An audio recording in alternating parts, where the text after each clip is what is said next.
Hi and welcome everyone to Roo Hammer's NRL Round 1 review. We're going to take a quick look at the Round 1 results, give our thoughts and opinions. Before we get started, I just want to invite you all to like and subscribe to our YouTube channel so that you don't miss any of our streaming content. Subscribing to the channel puts you in the draw to win some exclusive Roo Hammer merchandise when we hit some specific milestones. So make sure you click that subscribe button now. Mate, let's jump in and have a look at some of these results. Yeah, mate, let's do it. Some very interesting results, which is customary for round 1 of the NRL. Yep. The first game of the season, Thursday evening, the Eels hosting the Storm at Combank Stadium. What a game. Eels 12, Penasini and Paulo tries, Moses 2 from 3, and the Storm, Meaney and Tonomapia tries, and Grant the all-important Golden Point try, Meaney 2 from 2. Great contest to start the season, the Golden Point thriller. Melbourne winning their 20th straight round 1 game. That's a real Craig Bellamy legacy, and mate, what a stat that is. Both teams played an absolutely high tempo game. A few errors, but both teams playing with some impatience at times. But overall, for the opening game of the season, such a great contest. Yeah. Storm lost Munster in the first half to a compound fracture to his hand, but he returned to the field for the second half. That was a bit gnarly. Similar, as we were saying, similar injury to RTS as he suffered back in 2021 in the warm-up to the Anzac Day game. That was ended up being Reece Walsh's debut. Yep. Nonetheless, Munster, he confirmed he is one tough hombre. Yep. Battling on there. So round 1 of a long season, I probably wouldn't have risked him, and now he will have surgery and he's going to miss 2 to 3 weeks. So let's see how that goes for Melbourne.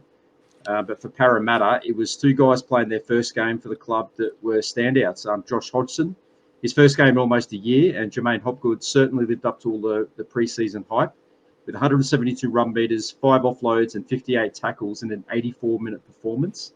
Yeah.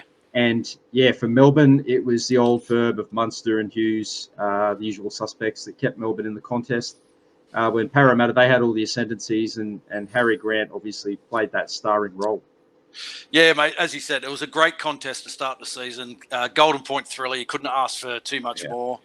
I just thought Parramatta, as you said, there was a lot of impatience in that game. I think Mike Acevo will be ruining that decision to kick on the first and handing over the ball to the Storm. But overall, as you said, great performance. And I think Jermaine Hopgood's going to be one of those stars of this season. Real workhorse type player. No frills about him, just gets about his business. Friday, mate, kicked off with our Warriors hosting the Knights in Wellington. For the Warriors, they had a win. Warriors 20 points over the Knights 12 for the Warriors. Ed Cossey, Bunty Afoa, Chance Nickel-Kluxter and Wade Egan tries. Johnson kicking 2 from 4 goals. And for the Knights, it was Fitzgibbon and Hunt tries and Hastings 2 from 2. It was a great game to start the season for the Warriors, a great win. We're not going to talk about it here. We've got our live show this Wednesday. We're going to break that game down bit by bit on Wednesday, so make sure you tune in on our live show on Wednesday for a full breakdown of that game. Game 2 was the Panthers hosting the Brisbane Broncos at Bluebet Stadium, and mate, another turn up for the books, wasn't it? The Panthers, awesome result. The Panthers 12, Crichton and Sonny Luke tries, Cleary 2 from 2 goals, and the Broncos running out winners, 13 points for them. Farnworth 2 tries, Reynolds 2 from 2, and Reynolds a field goal. A stunning upset defeat of the reigning premiers at Bluebet Stadium to start the season for the Bronx. It was actually the Broncos' first win at Penrith since 2009. That's a drought. That's a drought. It is a drought. It is a drought. The Panthers fielded 11 of their starting 13 from last year's grand final. Obviously, the 2 notable omissions, Api Coruscant and Viliami Kikau, and it's Coruscant's creativity around the ruck that the Panthers seemed to miss. Although I did think Sonny Luke tried hard in that department when he did come on. Scoring 2 tries, running 154 metres with the ball and breaking 3 tackles. Future Dolphin Herbie Farnworth would have had Wayne Bennett with a smile on his face early in the weekend. We know what happened later in the weekend for Wayne to continue smiling. Yeah. And after missing 4 games at the end of last season due to suspension, Broncos lock Pat Carrigan made up for lost time in his campaign opener, racking up 50 tackles for the match. Selwyn Cobbo, I thought, had a strong game at fullback. He's putting a bit of pressure on the injured Reece Walsh when Walshy's available. A lot of talk that Walsh may move into the halves. But, for me, the Broncos showed the blueprint on how to beat the Panthers. Just apply plenty of defensive pressure, particularly to Cleary and Luai, take their time and space away from them. It will be interesting to see how the Panthers bounce back from this one. Yeah, massive result. I don't think anyone would have picked that. But No. Good to see the reigning premiers knocked back down to size at the start of the season. I don't think anyone apart from Panthers fans were disappointed with that result. So No. it's a turn up for the books. But yeah, it'd be interesting to see how they go this year. Yeah. Moving on to Super Saturday.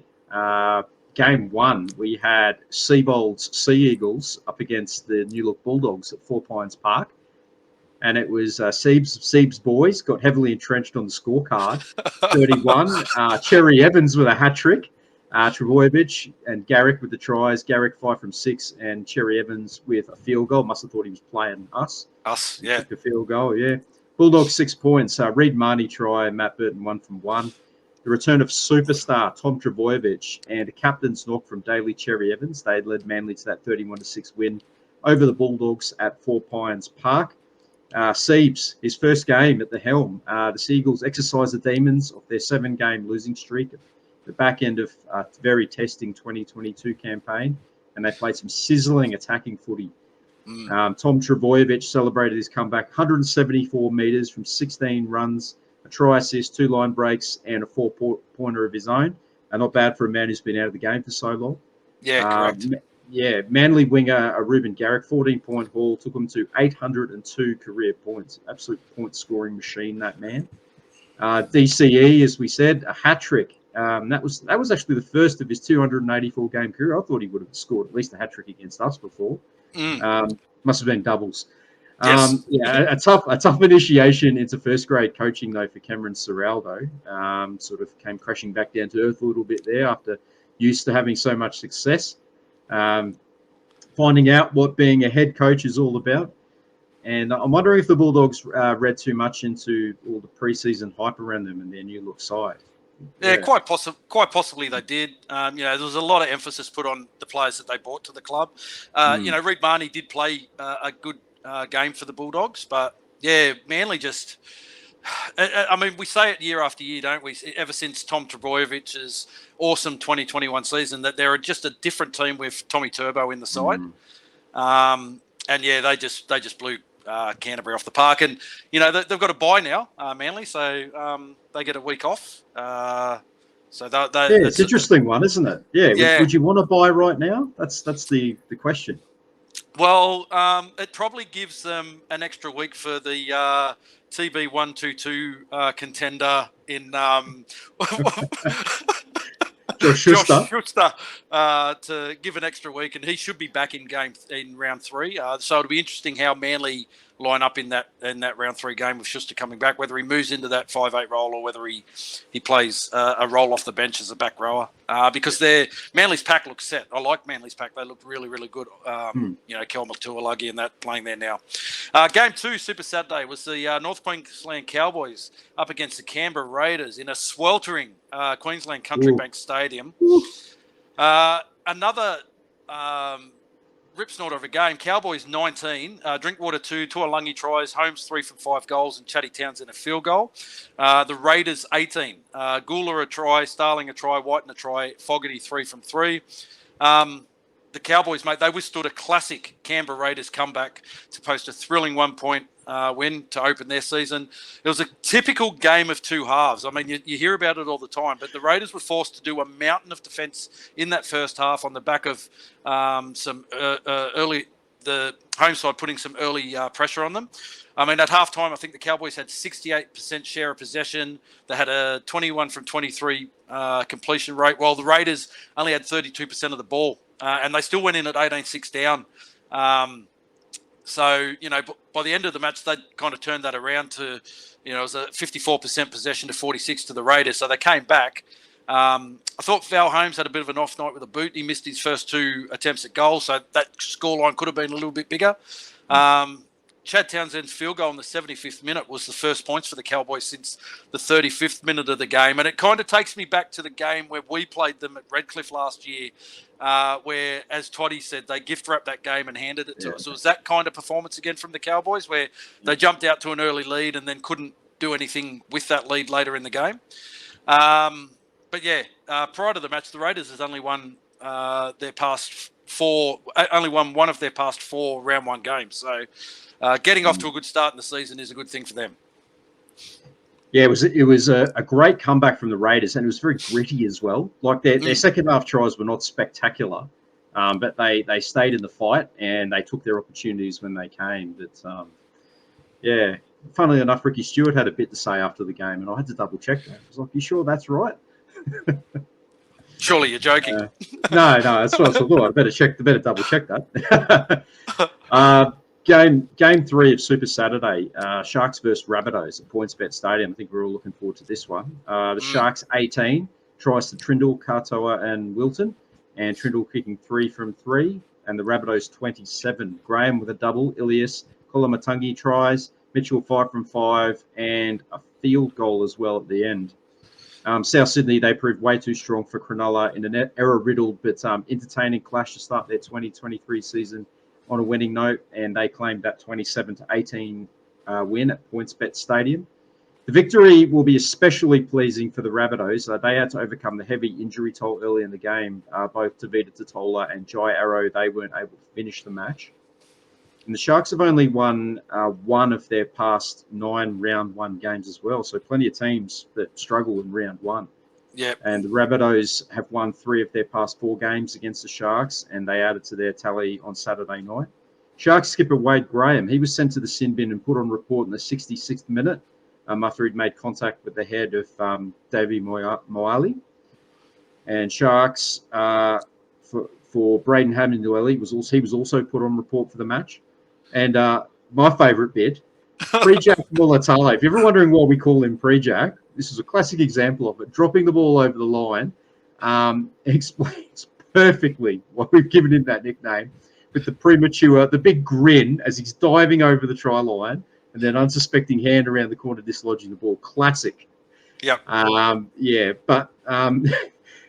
Moving on to another classic, Isaac Thompson is an early contender for the TB122 Treadmill Award for 2023. Even Brandy Alexander commented that he literally looked like he was moving up and down on the squat towards the end there. He went for a big dive and missed the line by about a metre, grounded the ball short, and Pre-Jack, he made up for his previous blunder and kind of redeemed himself there. But geez, that was couple of entertaining moments for me. two very entertaining moments that made me think of you instantly while I was watching that game. Pre-Jack with the premature celebrations, and then Isaac Thompson on the TB122 is ahead of Josh Schuster at the moment. He certainly is. Oh, that was funny stuff. Yeah. Sunday we moved into the Dolphins. The Dolphins based out of Redcliffe, so I won't call them Redcliffe Dolphin, up against the Roosters at Suncorp Stadium.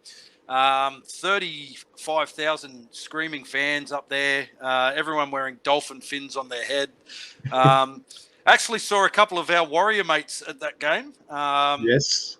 Some wearing Dolphins attire. I don't know how you wear other teams' please jerseys explain. And stuff, but there's a big please explain on that. I know it's easy to get wrapped up in all the emotion, but when you're forking out money for their merchandise as well, I don't know about that one. But it was the Dolphins 28, Isako 2, Tabuai Fido, Nichols, Lemu Elu tries, and Isako 4 from 5 goals over the Roosters 18. Swat Ali'i a try, Hutchinson 2 tries, and Walker 3 from 3 goals. Mate, Wayne Bennett, he was smiling when he saw Herbie Farnworth display on Friday night for the Broncos. He had an even bigger smile after this game on Saturday. It was a spectacular... For Wayne, anyway. A Wayne smile. A spectacular NRL debut, defeating the Roosters 28-18 at Suncorp Stadium. It's actually only the 10th time that a team has won their first ever game of rugby league coming into the comp. Obviously, Consistent. the first four were in 1908 with the start of the comp, and then since then, in the 100 and whatever years we've been playing, there's only been the Dolphins have become only the sixth side since that initial round, opening round of footy back in 1908 to win their first game in the competition when they've come in. The Warriors went close in '95. Well, the Western Reds won in '95, and They then the Melbourne Storm won their first game in '98. In 88, Yeah. that's right. Yeah. Yeah. So it was a great thing for the Dolphins. They simply outclassed an injury error-riddled Roosters. After leading the competition in tackle breaks last season, James Tedesco, he got his campaign off to a great start again. He had 5 tackle breaks in this game. But the standout player for me in this game was Jeremy Marshall-King. He had a day out in his new role in that number 9 jersey. He made 40 tackles. He set up 2 tries, had a couple of line breaks. Interesting trivia from this game, though. Dolphins prop Jared Wallace. He's played against he's had 3 club debuts at the Broncos, the Titans, and now the Dolphins. And in all 3 club debuts, he's played against the Roosters. Right. Interesting. So interesting one. But mate, it was a fantastic game. Going to make it hard for Anthony Milford to get into that starting side now. Isaiah Katoa he played quite well. Sean O'Sullivan was outstanding at halfback, and I think it was the defensive effort of Felice Kafusi in that first half that really lifted that Dolphins side. And I was one that wrote them off. I thought they'd struggle to get a win in the first 10 weeks of the comp. They've put egg on my face. Congratulations to them, but. As we all know, the NRL is a game of attrition over 28, 29 weeks, and they've got one out of the way. Let's see how they're travelling in about 12 weeks' time after they've back-to-back games up against some really quality opponents. Yeah, I mean, and being a Southeast Queenslander myself, it's great to see another team in this part of the world to take on the Broncos' dominance obviously in the Southeast Queensland area. And I think they got a lot of support, and I think that's only going to build. They got a sellout game next week against the Raiders, I think back at Redcliffe, which will be awesome to see them playing back there again at their spiritual home. Roosters, for me, they were just off in this game. A lot of errors, a lot of unforced errors. A couple of their tries were really scrappy ones as well. And the Dolphins, they weren't perfect, but you absolutely wouldn't expect that from a brand new side. But they, as I said, they applied plenty of pressure. And, well done to them. A fantastic, famous result for them that'll go down in the history books. Absolutely, it will. Congratulations to the Dolphins. Go down in history books. And the other one that'll go down in the history books is Tabuai Fido being the first try scorer for that for the Dolphins. Because there's a trivia game in that, for people out there who can name the first try scorers for each of the new franchises when they came into the comp. For the Dolphins, it's Tabuai Fido.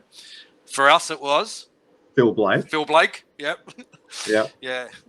Yeah. So you're right. Great piece of trivia there, and we're all there to live through it. So fantastic. It's great to see. Absolutely. Second game of Sunday. The poor old Tigers up against the Titans at the 8th wonder of the world, Leichhardt Oval. They say it's a Tigers' spiritual home, but it was anything but last night. Boy, oh boy. The Tigers 10, Dewey and Dane Laurie tries. Dewey 1 from 3, and the Titans 22. Phil Sami with a double, McIntyre, Brimson tries, and Boyd 3 from 4. Jeez, the Titans they fended off a late West Tigers comeback to kickstart their 2023 campaign with that 22-10. I guess it was an upset win off the fancy Tigers at Leichhardt Oval. The Titans trailed by 2 points early, but they ran in 3 tries to lead 18-2 after 42 minutes as Tim Sheens looked on in concern. Like, what have I got myself into again? As the home side, they struggled with completion rate below 65% in the contest. Their attack was clunky as anything. Yeah, it was honestly awkward to watch. The Tigers of old, performance marred by some poor handling, plenty of mistakes. Tim Sheen's decision to start their star signing on the bench, Api Coruscant, that is, weird. Very weird decision. Phil Sami, he crossed for his 8th career double in the first half. West Tigers back rower Sean Blore, he failed a head injury assessment in the 18th minute. He didn't return. Titans recruit Kieran Foran, left the field in the 55th minute with a knee injury. Not looking good for him with a history of injury problems. Dane Laurie, he has now scored 6 tries in his last 6 games at Leichhardt. And West Tigers centre Tommy Talau, he finished the game. He's struggling. Yeah, hamstring injury. There's some injuries coming out of that game. And, you know, as you touched on there, mate, Tim Sheen signing Appy Coruscant, the club captain, off the bench. Baffling. He did say that Appy struggled in the off-season with an injury. Well, if he's either fit enough to play or he's not fit enough to play. And if he's fit enough to play, you start him in that game, round 1. You play him for 20 minutes and then maybe bring him off. Don't sit him on the bench, for the opening 20 minutes and let the game get away from the Tigers. It was, as you said, though, mate, it's kind of New Year, same thing for the Tigers. I don't know. I really don't know where they go from here. Yeah. I don't know where they go. They needed to make a statement. They had to come out and make a statement in that game, and they just couldn't do it. And honestly, I was chatting with my mate Brad, massive Tigers fan, and he was just gutted because he's like, "Geez, this is cringeworthy stuff." I perhaps didn't have the greatest debut for them either. Their star signing, a lot of forced passes and passes that just weren't on, and pressure balls at the line. And, a lot of work to do. Yeah, we talk about teams that have recruited quite well and what have you, but the Tigers, they've still got, and he comes under a lot of criticism, but they've still got Luke Brooks at halfback. Luke Brooks has really done nothing in his 10, 11 seasons at the Tigers. Never played semi-final football. I was of the opinion that they got rid of the wrong guy at the end of last year when they let Jackson Hastings go to the Knights and held on to Luke Brooks. And they keep putting their faith in this kid, who's not a kid anymore. And he just doesn't deliver the results for the Tigers. And I think it's time the Tigers, cut their losses and kind of moved on from the 10-year Luke Brooks experience that just hasn't worked out. They must have incriminating photos of Sheens and Benji or something. He's got to have. It's keeping him in the side. Mate, just a quick look at the ladder before we wrap it up. So obviously, only after one round of football, everything's based off for and against. But we got the Sea Eagles, Seabold Sea Eagles, heavily entrenched at the top of the ladder there, with the Titans, Dolphins, Rabbitohs, Warriors taking up 5th spot, Storm, Broncos, and Cowboys. So all 4 Queensland-based teams up in that top 8 at the moment, and then you've got the Warriors and the Storm. So 6 teams from outside of like New South Wales taking up the top 8. There's that's a story to tell on its own. The Dragons are in 9th because they had the bye. And then you've got the Raiders, Panthers, Eels, Knights, Sharks, Roosters, Tigers, and the Bulldogs in last place after 1 round of footy. Okay, guys, don't forget this coming Wednesday, 8th of March, we're going to be doing our full review of the Warriors win in our live show, so don't miss that one. That'll be 7:30 p.m. Queensland time, 8:30 p.m. New South Wales time, and that's 10:30 p.m. For you guys across the ditch in New Zealand. That's correct, mate. And don't forget, tomorrow night we're going to be on Hold the Balls channel, and that will be, is it 8 o'clock my time, 7 o'clock your time? Yes. Tomorrow night, mate. Yeah. So we're going to be on. Yeah, we're going to be on with Arpai from Hold the Ball, chatting about all things Warriors. Before we go, make sure you like and subscribe to the YouTube channel so you don't miss any of our content. We've also got other ways to show your support. One way is to subscribe to our Patreon program. The link will be in this video description, or head to our Redbubble store and grab yourself some exclusive Roo Hammer merchandise. Rob's got the Roo Hammer established 2020 shirt on, and I'm wearing our Wahine Toa from 2020, our last Warriors women's side shirt. Plenty of designs honouring our past legends of our club, current stars, as well as some great novelty prints, reliving some memorable moments in Warriors history. The link to our store will also be in the description below. That's it for the video. Look forward to seeing you all on Wednesday night when we're live on our YouTube channel for our 5th live show of the season. Thanks, guys. Take care.